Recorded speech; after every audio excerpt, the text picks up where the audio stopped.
So you might have heard that after years of planning, speculation, and execution, they have finally and successfully resurrected the dire wolf, after having been extinct for over 10,000 years. If you have heard this, you heard wrong. Because although the team at Colossal Biosciences, based in Dallas, Texas, did successfully produce a living, breathing organism through CRISPR gene editing, the animal they produced is not by any means a dire wolf. Hi everyone, it's your friend Rick, back again with another episode of Archaic Worlds. I'm not just here to deliver the true information and explanations regarding the recent developments with this so-called dire wolf. I'm also here to expand on what it is this team did accomplish, which is worthy of praise depending on how you look at it, along with our usual descriptions for what life was like for the true dire wolves of the Pleistocene's Americas. And, well, if we want to get a solid understanding of what the 130 scientists at Colossal Biosciences managed to pull off, we need a basic idea of how CRISPR gene editing works. Bear with us while we stray from our usual topic of paleontology. It'll pay off, I promise. Now, every animal cell has a nucleus, which houses chromosomes who house that animal cell's DNA. A close coworker of DNA's goes by the name RNA, a special molecule whose function is to travel along a strand of DNA and interpret that DNA's genetic information to a ribosome, another molecular coworker, the correct way so that the correct proteins are made to help a cell function the way that the genetic information within DNA wants it to. Already lost? Bear with us just a bit more. The end result, if all the cells develop the right way, is an entirely unique animal, since that RNA deciphered the blueprints provided within the DNA perfectly. And if you understood all of that, believe it or not, there are times when DNA becomes damaged, whether it occurs naturally during its replication process or when introduced to DNA-altering chemicals. To accomplish these repairs on breaks in genetic code, RNA gathers specialized DNA repair proteins to resequence that genetic code within DNA exactly the way it was before the break. However, mimicking a process first observed in a bacteria you might know called E. coli, RNA can be tricked into thinking that DNA should be repaired in an entirely different way to how it was originally sequenced. Oftentimes, this is accomplished by introducing an enzyme known as Cas9 to the RNA, which is told by the enzyme to cut DNA at a specific point in its sequence. I say cut in air quotes because that's a basic means of putting it, but it's a bit more complicated than that. Either way, it's at this stage where scientists can introduce their own sequence of their choosing to replace the original sequence of DNA, thus resulting in completely different traits being adopted within animals who never would have grown with these traits in the first place. Colossal Bioengineering did precisely this to a gray wolf genome, give or take some variations in their specific process, and it would turn out that 14 specific genes were targeted for editing 20 times amongst the gray wolf's 19,000 or so genes. To reiterate from earlier though, these are not by any means literal dire wolves. It would appear that calling them this is some marketing and funding stunt that's turning out to be quite successful for them. But what they achieved is the extreme enlargening of a typical gray wolf to develop a genetically altered, supersized gray wolf. They identified these genes by comparing the gray wolf's genome to two dire wolf specimens, one being a 13,000-year-old tooth from Sheridan, Ohio, and the other a 72,000-year-old ear bone found in American Falls, Idaho. And while this was undoubtedly no easy task, that's the extent to which their project's association with the dire wolf goes. All in all, though, the three puppies, delivered via large surrogate dog mothers with no complications, are pretty dang cute. The first male twins were named Romulus and Remus, after the mythical founders of the city of Rome, who were raised by a she-wolf.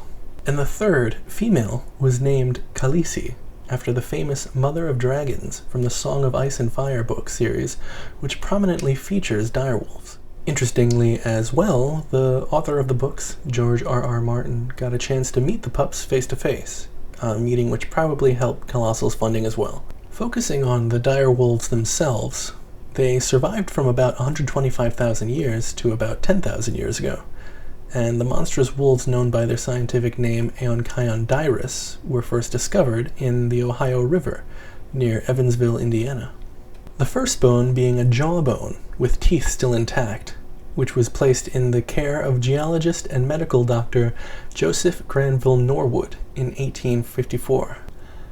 After exchanging much correspondence with Norwood, questioning if this could be a new species of canid or not, paleontologist Joseph Leidy eventually sought and found a long-dead specimen of his very own, which he then named Canis dirus, literally meaning fearsome dog.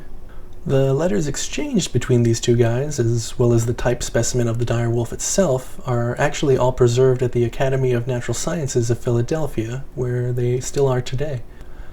Now, despite the vernacular name, a study published in the January 2021 issue of Nature scientific journal suggests the direwolves weren't even wolves at all, but rather a canid species that evolved separately from the gray wolves, dholes, and the coyotes of today. The findings examine the genetic lineage of these creatures extracted from specimens ranging from 13,000 years old to 50,000, and conclusively, it seems that the only link between gray wolves and dire wolves was in some common ancestor 5.7 million years ago, which predates any conceptual notions of a canid that would be described as a wolf. Estimated to have weighed about 200 pounds, which is 50 pounds heavier than the largest gray wolves, these swift and powerful dogs roamed places like the alpine forests, striding tall at 3.5 feet. They shared the thick North American woods, open plains, and even the South American savanna alongside the saber-toothed cats described in our last video. And in addition to the Smilodon, with whom these apex predators would have had epic battles with over food, the ground around them would have shook as their habitats trembled under the feet of mastodons, ancient bison, short-faced bears, the American cheetah, and a lot more. The ice world of the North American Pleistocene was often relentless, but it was not by any means void of life, as for over 115 years, the direwolves thrived, filling their niche as near unstoppable hunters, whether they hunted ancient deer, bison, or even the woolly mammoths, whose quaking steps were assuredly intimidating, even to a 200-pound wild dog. And after providing some background into the environment of the direwolf, it's at this point in a video of ours where we give a descriptive story passage to better immerse you in what life was like for one of these vicious but graceful canids, even if it's merely an educated guess. So, let's now travel back in time to a point when almost a quarter of the continental United States was covered in boreal taiga and almost swallowed in a sea of evergreen trees. It's those trees that we fix our eyes on as we follow the striding haunches of a direwolf, making his way deep into the heart of the pine forest, while the cold wind brushes against his fur.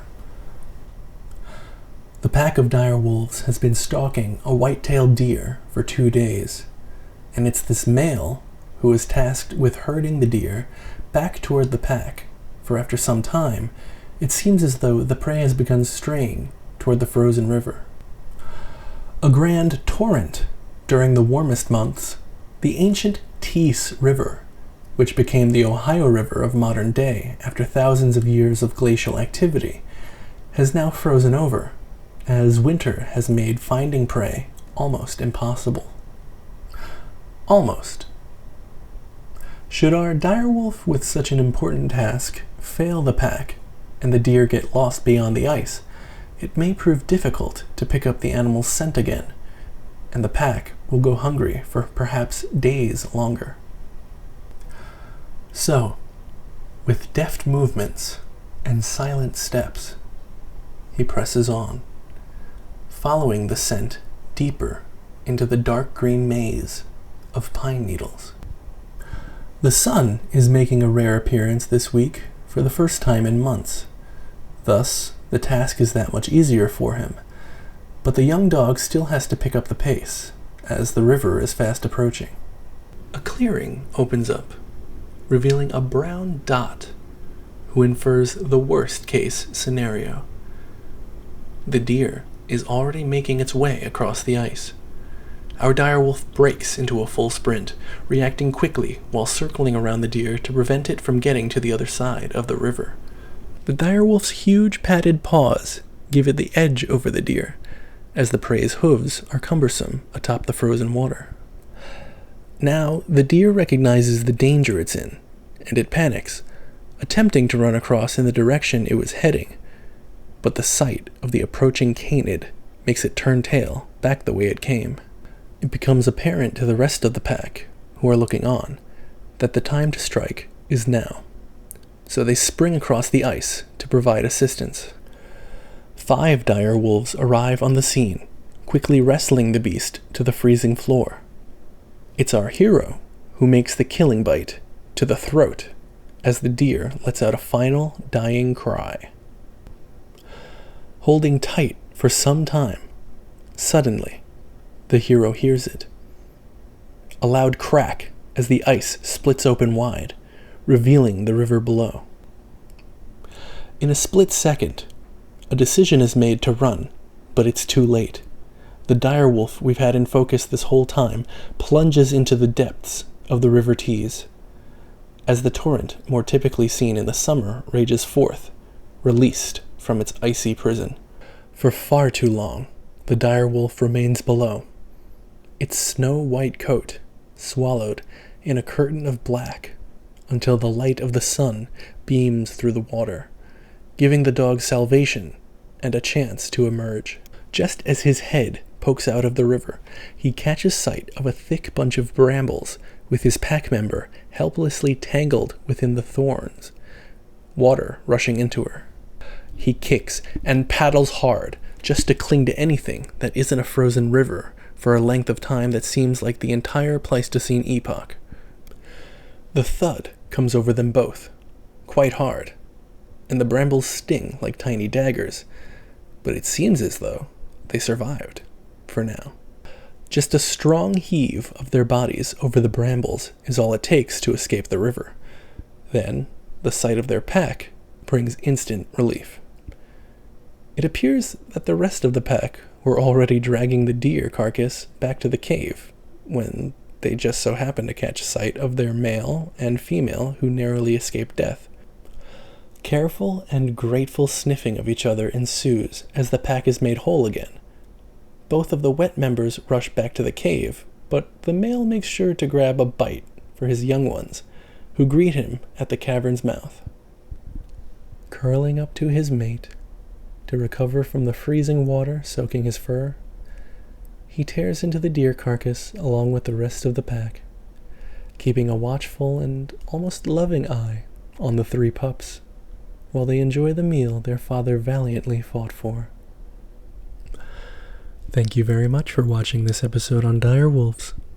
The research was as enlightening and rewarding as putting the episode together for you, so please make sure to like and subscribe to support the channel so you don't miss a single thing as we grow this space for our educational content. With that, I'm your friend Rick, and this has been Archaic Worlds.